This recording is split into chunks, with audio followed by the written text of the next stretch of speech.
Les échanges commerciaux entre l'Afrique et l'Italie sont estimés en moyenne à environ 34 milliards d'euros par an, avec des investissements directs étrangers atteignant 28 milliards d'euros.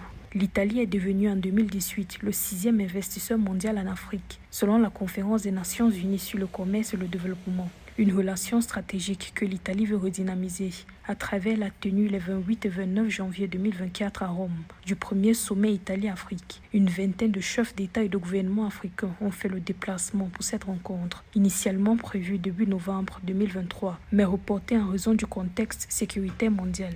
Il est essentiel de travailler en toute synergie pour mettre à profit les nombreuses richesses naturelles dont dispose l'Afrique pour non seulement développer davantage le continent, renforcer notre partenariat, mais aussi et surtout mettre fin aux flux migratoires souvent meurtriers des Africains ayant perdu tout espoir de vie meilleure dans leur continent.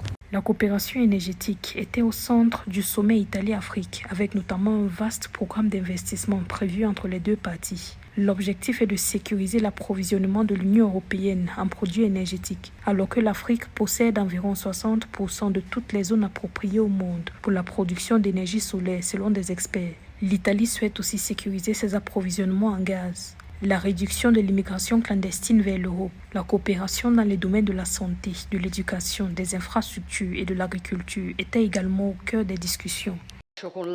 Nous voulons libérer l'énergie africaine pour garantir aux jeunes générations un droit qui leur a été refusé jusqu'à présent. Car ici en Europe, nous parlons beaucoup de droit d'émigrer, mais nous parlons rarement de garantir le droit de ne pas être contraint d'émigrer.